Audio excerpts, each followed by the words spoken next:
Hey, welcome back to Remote Design Week. I'm Nick Hall, and with me is Ramona. Yeah, Sorry, Ramona, I took the that's fine. thunder out of your lightning. I'm not sure that's the right phrase.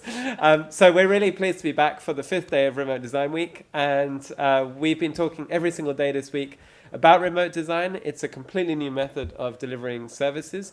We've got a fantastic team of experts. We have a team of 10 international experts who are focused on both skills and backgrounds in everything digital and transformation, and on the other hand, destination marketing and all the kind of uniqueness that brings. So we've put together a fantastic team. Ramona's been working with that team and developing services with them. And today's session is going to be a bit shorter than the other days because it is Friday, so we know that people want to get down to the pub and start the end of the week, start the weekend. So we're going to have a quick recap because we know that not everybody has been able to join all the different days that we've had this week. So we're going to have a recap on the week of remote design. We're going to talk with Talia and Emma, who have both joined us from London and LA, and they're now live on the line. So say hi, guys. Hi. Great to Hi. great to have you both with us, and we'll be back to you guys in a few moments. And we're going to be also talking about DTTD Global and the program we have coming up there, because we have some really exciting speakers that I have to say I've been buzzing since yesterday, because we just put the last sort of speaker onto the program, so we're all good to go. So let's begin. Maybe just a quick recap. So what is remote design all about? How does it work? What tools are we using?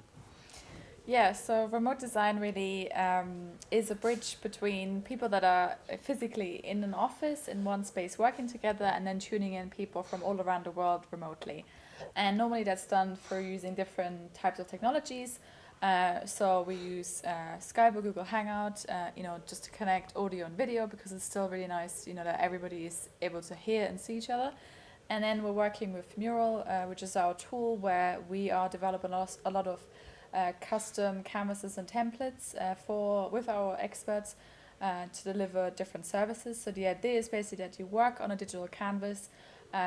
You both or all parties involved are able to see how the canvases are filled, are able to take part in the discussion and really work out ideas, frameworks, plan, and at the end really have actionable results. I think we can put an example on the screen now of how those canvases come together when everybody's working remotely.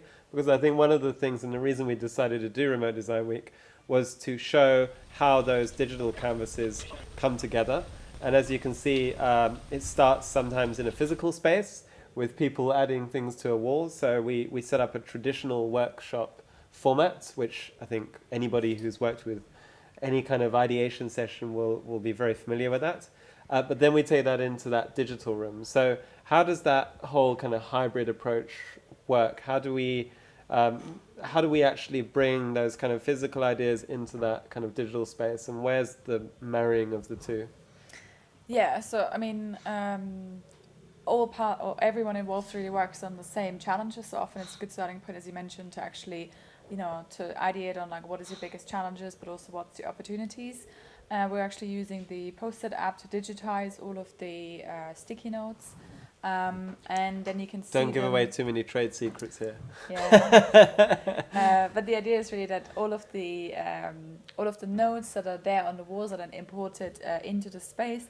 And at the same time, we then have experts often that are supporting us remotely, then fill the space with videos, images, thoughts, sticky notes. So it really comes together in quite a short amount of time. So I think the example that you will have seen on the screen, it only takes like half an hour or so to actually ideate and fill a whole wall in an office with sticky notes. And normally our ideation sessions that we're then doing remotely in digital space are around sort of 2 hours long, and as part of that you can really get a lot done. You can a lot of boards filled. The good thing is we can sort of work live during the session, so we can bring it to really focused sort of 1 or 2 hours. And I think what we put on the screen a few minutes ago was the result of about 30 minutes work. So a really, really short amount of work. Or we can work with a lead time and fill a board and develop that sort of 2 or 3 days before, and then take that into a space, work on it with people, bring in some of that kind of physical aspect and the digital things, and also bringing in the remote team that we have, that kind of international team of experts. But we can then also work on that afterwards. So that can be developed further into different parts.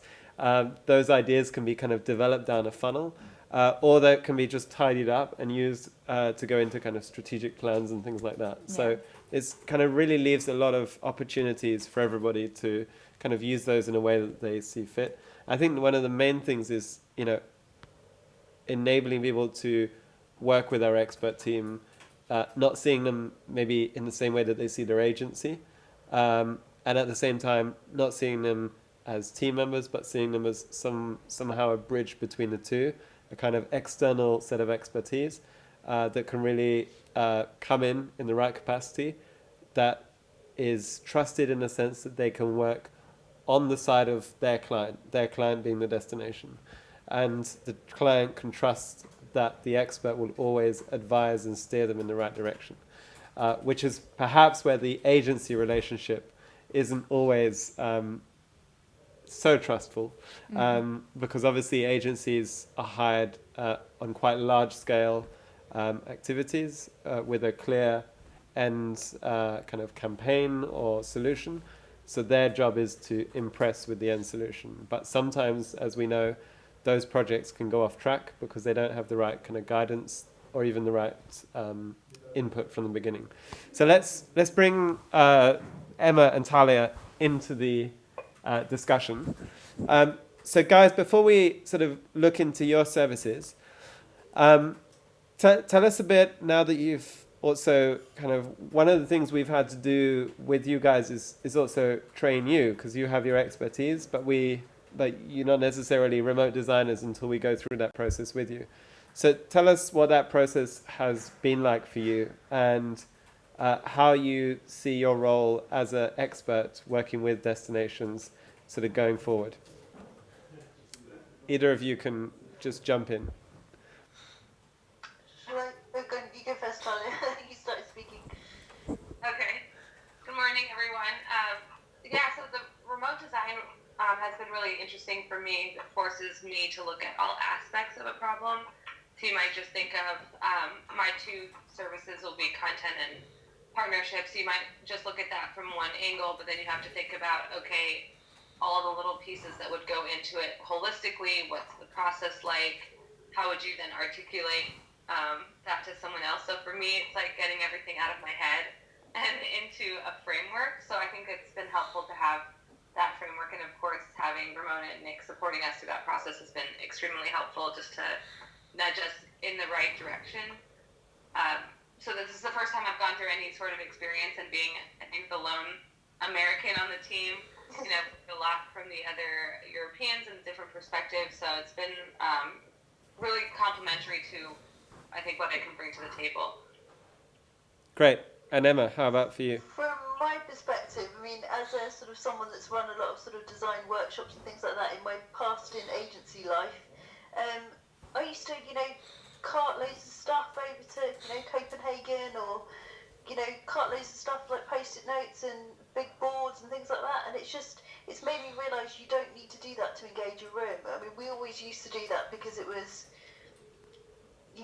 very difficult to have people's attention without, actually being there and exciting people and throwing things up on the wall and, ideating and things like that. And it's really proved to me that you can excite people, and you can get a bunch of people really getting their heads together and getting excited together as a group and coming up with some really interesting things without having to take, we're kind of doing ourselves out some interesting trips here, I think, Nick, but by kind of doing this well. But, I think it makes a lot of sense, and definitely kind of as a hark back to my agency life, I think we could have been a lot more productive and a lot more sort of efficient and maybe more creative if we'd done some more stuff this way. So yeah, I think it's going to be really exciting. But for me, I think the most interesting thing is how we all work together and how our various skills kind of interlink and match up, and where there's overlaps and things like that, and how we can all work together. So yeah, really excited to kind of get cracking on it, really. Great. And are you complaining there about going to places like Greenland and Denmark? No, and all no, this? that's what I'm saying. We're doing ourselves out some trips here by Yeah. actually, we kind of, if we make this too successful, we won't get to go to cool places anymore. You We still need people to run the workshops. True. I still believe there's no replacement for in person, but this is a great way to scale efficiently and save on travel costs when it's necessary to come together, like at global or in person. Then there's still that opportunity. Yeah, I think it's also great because I think that focus that you have when there aren't 30 people around you is a very different way of working.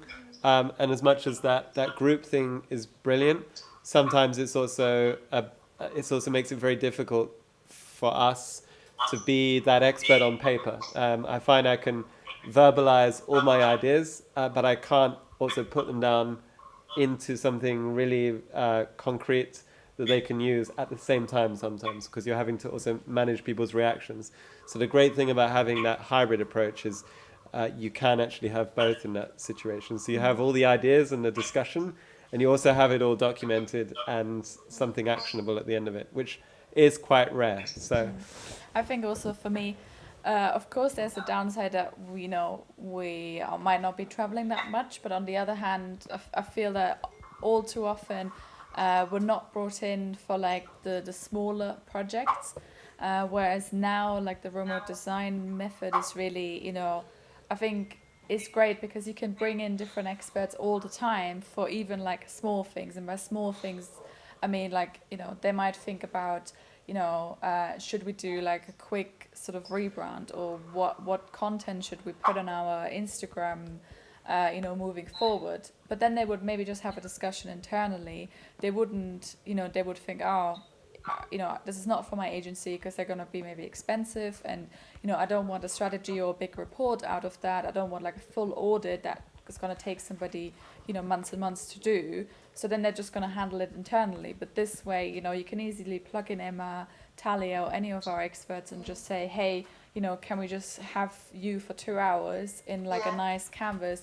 Let's discuss it, bring all of the ideas, and you're almost coming in like as a facilitator and as an enabler that's really sort of, guiding them into the right direction. And then after 2 hours, you can say, okay, great, we've got a lot of ideas, everybody's clear on like the actions, and then they have something tangible that they can then print and stick up on their office as sort of a guide on like what they will focus on. And then of course you can also come in, on more on an ongoing basis. So I think it's really exciting just being almost, an extended team of a destination, because you fully understand them, because you're working with them, more and more often, regularly. So you know exactly like, their struggles and what they've worked on, and you can quickly give feedback and just understand them in a way that, you just can't if you're a consultant on a big project. exactly. Right, let's dip into your services now, or dive in. I have the iPad ready, so you can just we'll just open it up, and maybe we can share that on the stream as well. So first of all, we developed a whole new section on the site, which is under design. So this is all about remote design. And this section of the site is designed to introduce all the experts, but specifically all the services that they've developed. And we sort of also communicate some of the benefits that we've been discussing. So the efficiency of that way of working, the collaborative approach, the fact that it's 100% digital, the output and the results that you can get from it. And we've actually then structured the services into 3 different strands. Do you want to talk a bit about that?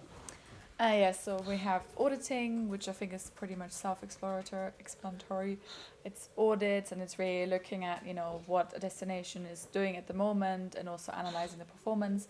Then ideation, which is, I think, more like looking at different topics and areas where a destination maybe wants to develop something completely new, and they haven't really sort of thought about that. And then planning and frameworks, which is putting everything more into sort of a bigger plan and to a bigger framework, because that's in line with sort of strategic development. Great. So let's go to Emma first of all. Had trouble choosing there.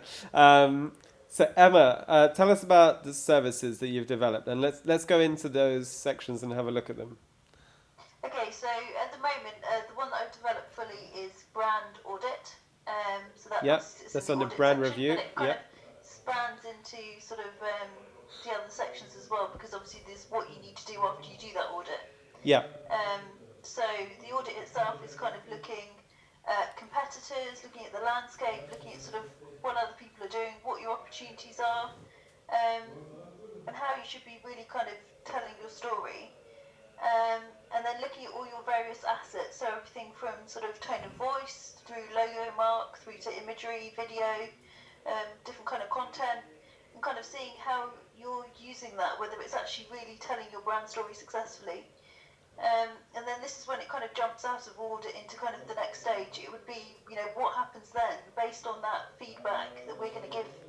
What do we decide to do? Do we decide we need to do a rebrand? Do we decide we need to work on some elements, maybe kind of refresh items to bulk up your photography library?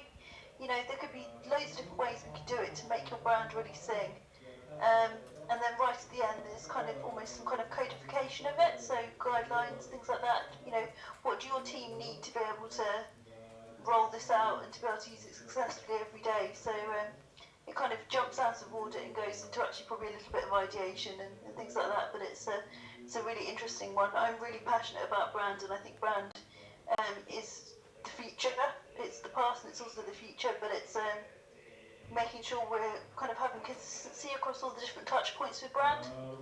Um, if it's going to appear all over your sort of social media, if it's going to appear in the physical environments, it needs to be consistent and in how it's telling its story.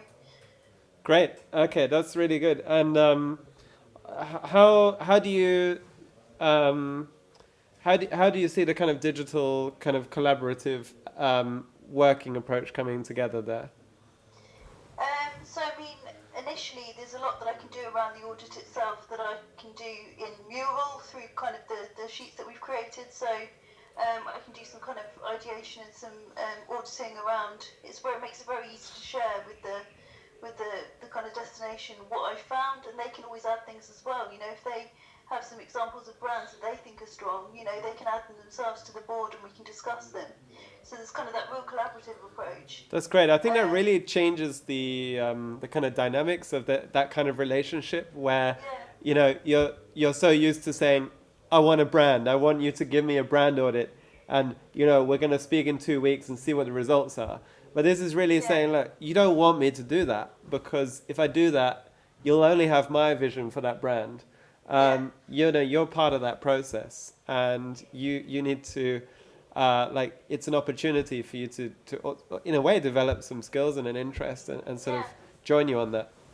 For a lot of people who are working in kind of destinations and things like that, it might be their only opportunity within their career to actually be part of a rebrand, and it's a big deal. It's kind of a career making experience, and to Or make breaking. sure that someone's fully involved in that. Could be career breaking as well. So, I think there's certainly quite a few career breaking brands in the tourism industry, but we won't talk about that. Great. Really, really good. So, we're going to definitely reconnect with you later on and talk more about branding and also I think show a little bit how that whole a little bit show your expertise and how that can really lend itself to destinations in an interesting way. I love some of the branding work that you've done from a more artistic and creative point of view. So I think that would be great to sort of show how that works later on. So over to you, Talia. Tell us a bit about the services that you've developed. So we go to content manufacturing. I guess would be a good place to start. Okay, great. So I think one of the things that's really great about having services is, as Emma was saying, it's kind of like a blend of the internal expertise, because we involve the internal teams as well as myself and the team looking at your problems with fresh eyes. So I think content manufacturing is a really good one, because it's one of those services that really aims at looking at your content machine. How do you do everything from starts and finish, from when story is a twinkle in your eye to all the way through the process of developing it into, videos, photos, and how do you merchandise that content over multiple channels. So it's looking at process and workflow and sources, and it's pretty nimble. I think that's something that should be kept in mind. So just because you're a more accomplished content team doesn't mean that you don't need to take a look at your process if you're having hiccups. But also, if you're fresh, if you're new to content marketing, or a fairly new DMO, which in some cases happens, we could also scale the service in that direction as well. So just pretty flexible. But we start out with working with your team. We look at gaps and existing resources. We look at how you're currently doing things, what content creation creators that you're working with, what channels you're looking to publish on, and what your goals are. I think ultimately that's really important for us as experts to understand what your organization wants to get out of this and how we can help support you in those goals. Because we could come up with all the ideas we want, but if you're not going to be on board with those goals, and it's not going to help you ultimately drive the goals of your organization, then everyone's wasting their time. So then we look at all of these things together, and then we come up with an approach to help you streamline content with your input, and essentially the result is an improved content workflow. I feel very strongly about having a solid manufacturing process because content is really highly labor intensive, and a couple of false steps and you could be making yourself extra work. So, and of course, I was managing editor of a magazine well before I was in the travel industry, so that whole idea of how do you keep your deadlines, even though you're not going to print, you're still going to publication across these channels. It's really important, and if you don't have consistency, and people are expecting you to publish content, your team is expecting you to publish content, and your partners and other people in the industry. So it's important to meet those deadlines and learn from them. Great, yeah, that's and in terms of the experience that you're bringing into this. Obviously, your work at Brand USA has been hugely valuable for that. But tell us a bit about sort of how that's linking with maybe some of the smaller destinations, because obviously Brand USA is like all encompassing, practically a continent covered there. So how does that kind of bring it down to, say, a city or a state or even a region?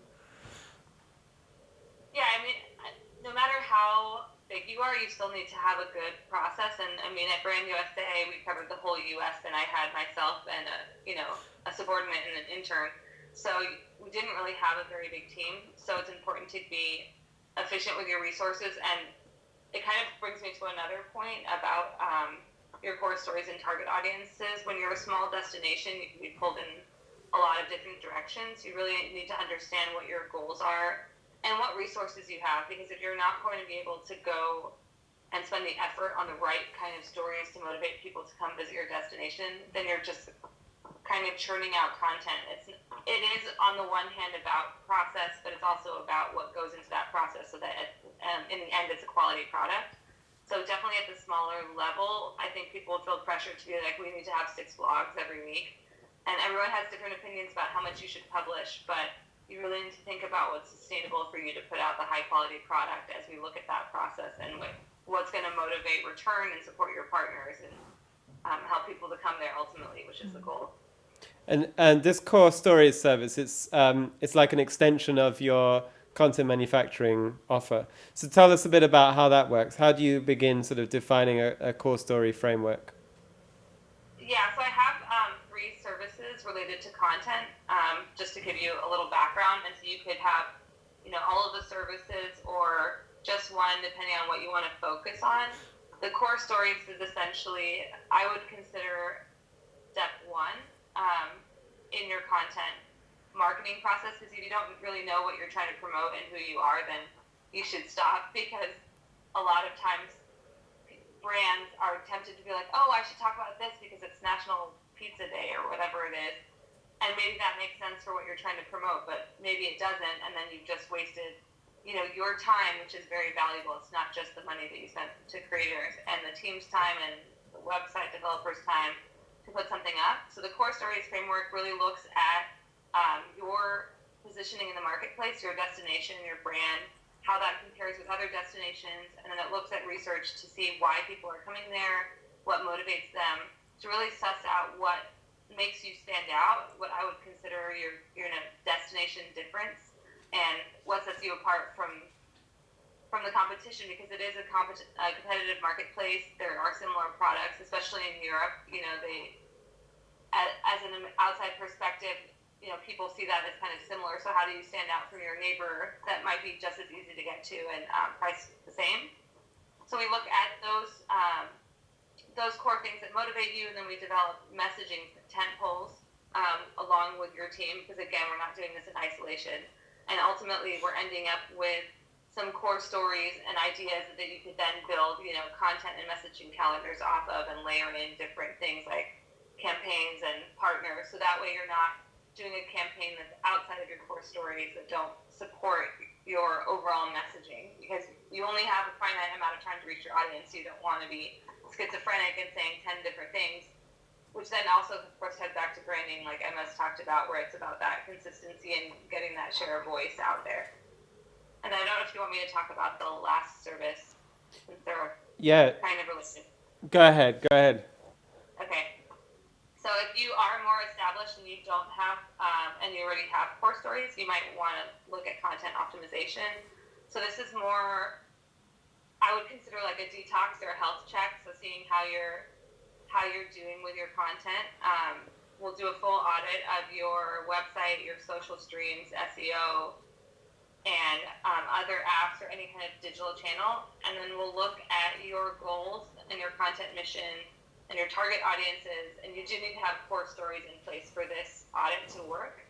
And then your content strategy. And we'll kind of match that up. So we'll do the audit. We'll work with you on finding out what your goals are. And then we'll do an assessment of, basically a gap analysis of where you're trying to go and where you currently are. And we'll also look at inconsistencies in messaging. Does your voice sound the same? Are you using very different visuals across platforms? Are your channels not supporting each other? Are you doing something completely different on Facebook that doesn't even look like your brand, that you wouldn't be doing on the website or Twitter, which really often happens if you have multiple people handling digital content. So that's something to keep in mind. Or if you have an agency handling content in one of your markets, how do you help audit that? So this one's also flexible. You have up to a certain amount of channels that are included, but we could always add more.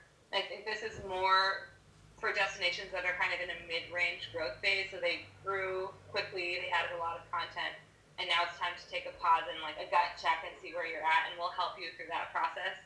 And having done that both for Brand USA and other destinations, I actually built out our content practice while I was at Brand USA. We had, basically licensed content and a couple of generic social feeds when I got there, and now they have a really robust content machine. It's really good to gut check, because you might grow too quickly and then realize that you're not really doing what you meant to be doing at the outset. Great. Well, thanks for taking us through those. And I think I want to go back to Emma and Ramona now, and maybe give us a kind of broader view on these templates that we've developed to be worked on in that sort of collaborative remote environment. And Emma, I recall when we very first started doing remote design and working with Mural as a tool, we actually worked really in a very informal way on some initial ideas about what could a good template be. And I do remember you drawing on a napkin I think it was one of our very first, at least one of the very first ones we created for subscribers, which was a fixed day template. And this is where, maybe going a little bit away from the experts purely as sort of service providers, this broader idea of using templates in your day-to-day work with your teams, even destinations running their own workshops without us. It's something that I think, the whole purpose of Remote Design Week has been to promote that, and to promote that sort of collaborative and sort of visual leadership almost, where everybody comes together.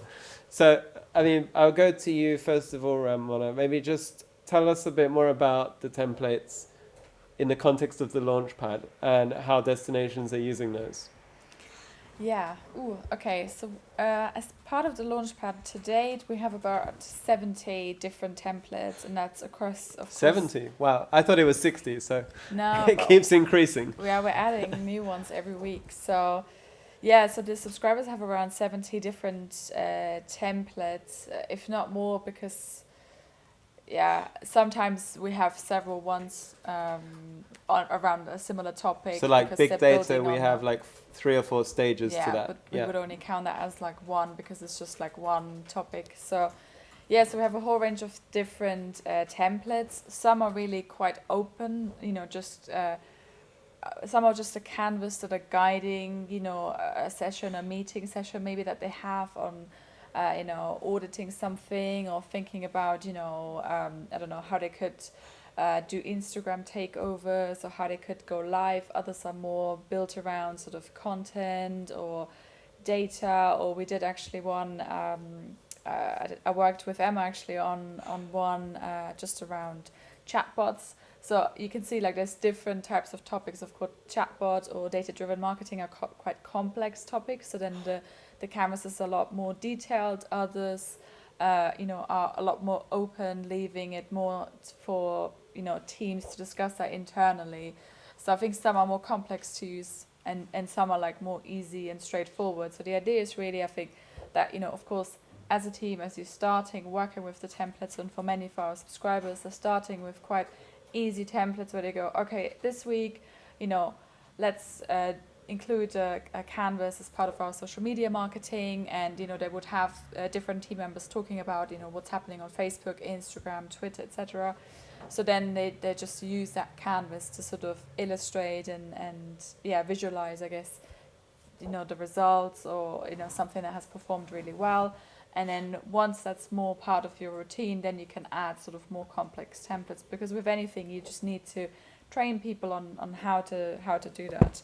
And then Emma, maybe you can maybe you can explain sort of more the templates, such as fixed day, but we were also discussing some on like more agile. I think methods. also coming from that agency background, where those templates, where you see those as, how do you put yourself back in that agency environment where those templates and how those templates would have been used on a day-to-day, a week, or even sort of couple of times a year basis?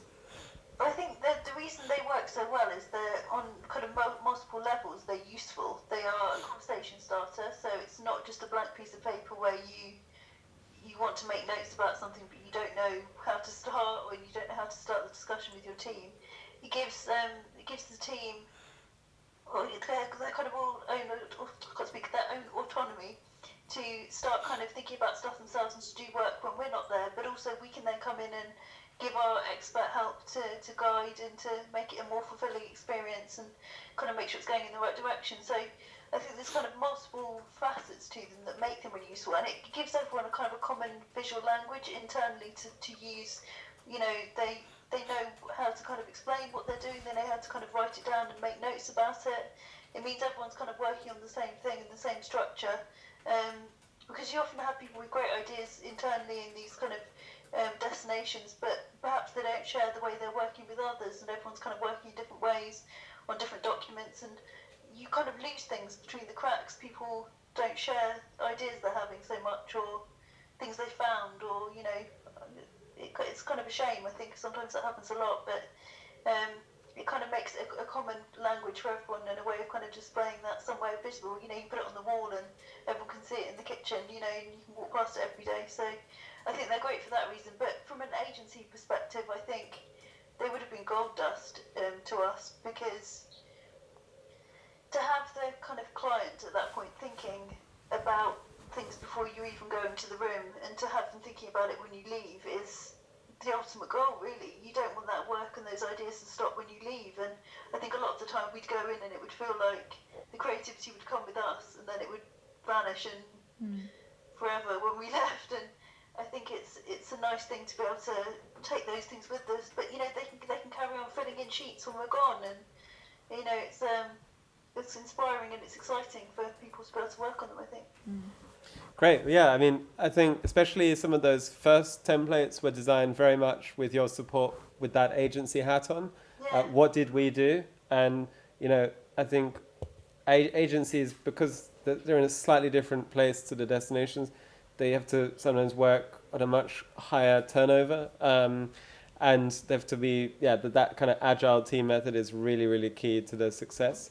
And we realize that we can bring that to the destinations, because actually, whilst all destinations are now asking themselves, how can we become more sort of production companies in the way that they work and think, changing their methods is a really key part of that.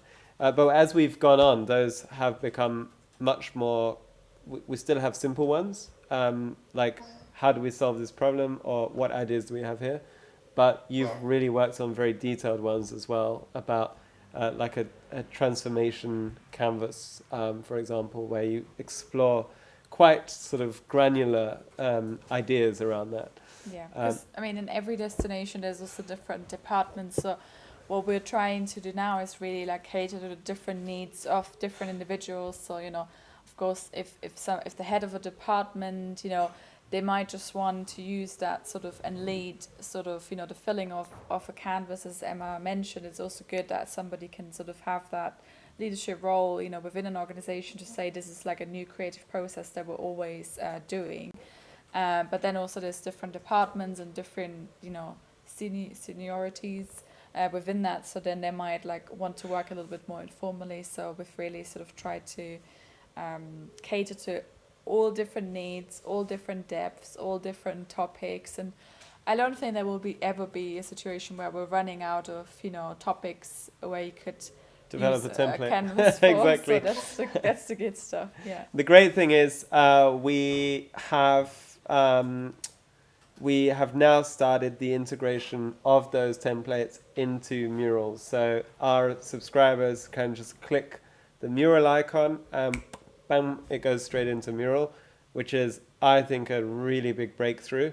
I'm sure we're the only ones who've done this, to be honest, not only in tourism, but outside of tourism. So I personally get excited that we start going down the kind of dev route ourselves when we look at very, very small tweaks and hacks to enhance what we're offering and integrate it with other services that people are using. So we are opening all of our templates. It's taken some time because there's 70, but we will get there. So we're putting all of our templates as Mural templates that people can load directly into Mural. And soon we will also do the same into Asana. So people who want that more productivity-focused project management templates, we'll also be able to plug templates directly into Asana. And we're currently working on the API in order to do that as well. So that's really exciting for me. We're listening to our subscribers, whatever they want. They just need to tell us, and if it's within reason, then we'll make it happen. Absolutely. And I think, with passion, our aim is to be a complete solution for destinations, both from a knowledge and expertise side and bringing whoever is right for them there, but also in terms of resources, with access to that huge, huge repository of case studies and talks, reports. Emma's just done the chatbot report as an example, which really gives people some guidelines on how to start thinking there, right through to all those templates. So really exciting stuff, which brings me to the last part of today's stream, which is to talk about how all of that comes together with the community part of our circular design approach to the tourism industry. So I'm going to say goodbye to both of you now. You can follow us live on the stream. But for now, we'll just say thanks a lot to Emma and thanks a lot to Talia, especially over there on the west coast of the US of A, waking up at God knows what hour in the morning. So thanks a lot for joining us and sharing that with us. And I'm sure people will be connecting directly with you to tap into your brains and your expertise. So thanks a lot. And we will now do a quick overview there we go. We'll now do a quick overview of Global, where we've got some exciting stuff coming up. I'll even shut the computer that makes sure they're officially gone. So Ramona, we've been working on global. It's coming along nicely. It's, in fact, I would say finished. What's the most exciting speaker on the program for you? And then I will do the summary. Okay, well, I think for me it is definitely the founder of Mural, which is not a destination, but maybe I can pick I'll pick Mural, just because I use Mural every day, and it's gonna be exciting, I think, for me to hear a little bit of like what they have been, what they have coming, and also I'm sure he's gonna bring some interesting examples of what other big companies like IBM and Microsoft and God knows who else is using Mural, how they're using it, and just how can we improve our use of that even further, and what can we bring to what new and innovative solutions and canvases and ideas can we bring to tourism and to the destinations that we work with. Yeah, actually, that's a really good kind of way of thinking about it. What they've done with IBM, and IBM have been a key partner. And they've really, really adopted. IBM are really at the forefront of design thinking, way further ahead than us, if we're to be honest. Yeah. They integrate design thinking on an industrial scale. So, I mean, I think they've put more than 6,000 people through design thinking training.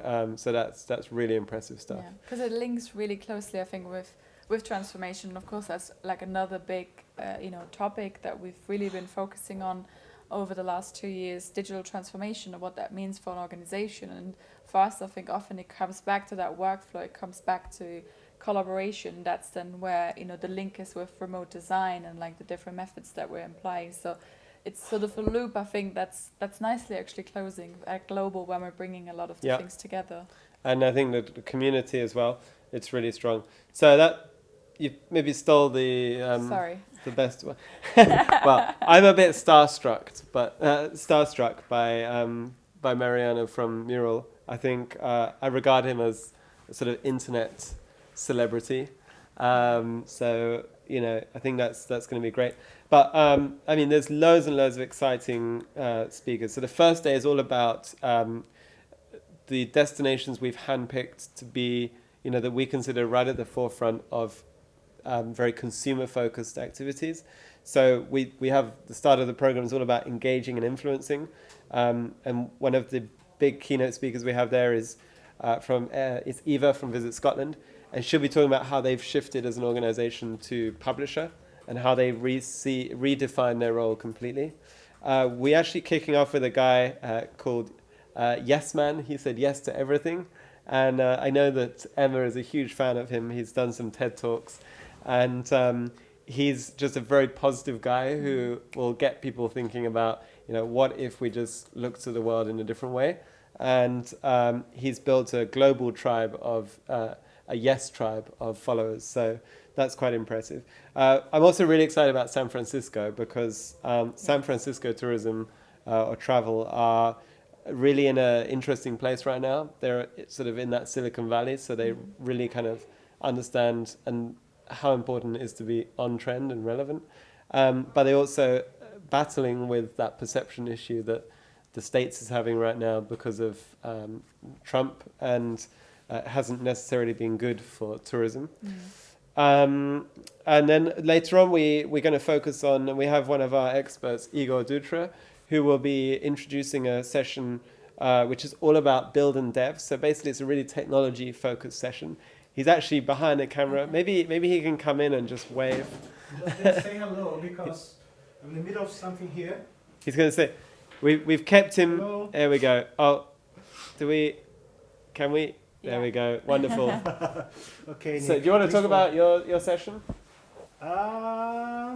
It's Not yet. You not yet. Want to keep it a secret. Okay. Well, thanks a lot. You can get back to work now. So that's Igor winding up Rob, who does our camera now. But Igor's going to be introducing some really interesting ideas to that session that we've been working on with Igor. But he's also going to be introducing some great speakers in that session. So he's going to be talking with Geneva Tourism about some of the great work they're doing with business intelligence tools. Amsterdam Marketing, who are real fans of developing hackathons and getting solutions built out of, embracing that developer community. And then they're going to talk about destination data leadership and how that kind of comes together. Talia will be leading a session later in the day about partnership marketing and content. We have some great speakers such as Brian Hart from Tourism Ireland. Yeah, they who- always do good stuff. Yeah, and he's very, very detailed when it comes to looking at KPIs and how they measure what they're doing. I think it's really impressive, the work that they've done on Game of Thrones, but also on Star Wars actually for years now, and really, being, of course, fortunate as a destination that, it just happens to be filmed in Ireland. But now the whole development work, product development that they've done around Northern Ireland is really good. And I myself have fallen victim to getting so inspired about everything that they're doing that I have traveled and visited Ireland. You have? I've done that, so yeah. You're number one They've done fan. the marketing right. Yeah. And then we have a fireside chat with the likes of Visit Jersey and a few of the other destinations that have also got lots to share. Yeah. But day two is what's exciting because it's different for me. It's all about transformation. So we have Helsinki Marketing talking about how they've completely changed their whole approach. So they see their role in a much wider view than they saw it before. They've involved a lot more partners. They're very involved with both the startup sector, the events side of things. Product development is really key for them, and telling a strong story is really part of that. And it's also interesting because Laura, the speaker of that session, she was really involved in that whole transformation process, really sort of from the inside. And now she's just taken over as, I think, the 1st of September as the new director at Helsinki Marketing. So it's great, I think, that somebody has really transformed and steered that change and is now leading that and is really taking forward. So it'll be interesting to see sort of what if they got planned, because they've done so much. Yeah, it's quite unusual that often CEOs are appointed from another place, but I think having that experience is really valuable. And then, as you said, we have Mural on day two. We're going to be talking with our experts, which is going to be really good because we have lots of case studies that we're going to be able to share with you. And then we're going to hear about how Visit Denmark have rebuilt an entire content team. So they have done what a lot of others want to do, and there's a lot that can be learned from that. We're going to be discussing the future of destination websites, which is always a controversial topic. And we have Bavaria there joining that session, who have just gone through a big website redevelopment. And then we're going to be ending Global by hearing from some smaller destinations about the lessons that they have learnt by working very closely with their local industry. So this is very much product development focused. It's very much about how to get those digital skills adopted amongst all the businesses, and how to where that sort of local DMO really plays a crucial role in that new digital landscape. So that's really exciting. We'll be hearing from Stina from Colourful Nook in Greenland. We'll be hearing from Italians from the north of Italy. The two guys, they formed the DTTT Italia a while back, and Fabio and Luca will be sharing their experiences from their two DMOs in the north of Italy. And we'll also be hearing, very excitingly, from Jason Bent from Les Îles de la Madeleine, which is a Canadian island, or set of islands, which I think brings a completely different perspective. So really something different to look forward to there. And I'm so inspired by how passionate they are with the work that they do and how much detail they put in to helping develop the awareness of the destination, but also those skills with storytelling and all those sort of things. So they're definitely worth checking out in advance. I really like some of the work they've done on the sort of developing the food storytelling. It's really nice. And we actually have a lot of the speakers and destinations that are on program have already shared sort of their DMO story actually on our opinions. So they can already be found there, and we're gonna have more and more coming sort of in the lead up to that, which is not giving actually too much away. It's still very interesting, I think, to come to Global, but as a teaser, I think it doesn't have to already be a little bit inspired. And I think we've got I think more than 15 different destinations on the program, anything from, you know, small cities to big cities like Amsterdam and Helsinki, to national tourist boards, but we've also got a couple of regions such as Marketing Ost that have done really interesting work. So it's really such a mix and really strong, I think, cases that we've got on the program this year. Case study, case study, case study. It's going to be good. It's going to be really good. I agree. I think we've always had that mix, but it's so rich now that full kind of it's full funnel from, you know, the branding right down to the product, and that's really exciting for me. So that just leaves us to say thanks a lot for joining Remote Design Week every day this week if you have done so, and if it's just for today, well, thanks a lot for joining today. We'll be slicing and dicing the best bits, all the detail of this week, and sharing it over the coming months. But we look forward to seeing and meeting you at DTTT Global, which is on the 30th of November and the 1st of December in Brussels. And you have just 1 week left to save €200 on your early bird tickets. So make sure you do it before the 15th of September, because then we go to the standard ticket pricing. So we look forward to seeing you. Join us at DTT Global. And from me, it's over and out. So from Ramona, I think. Yeah. Thanks for joining.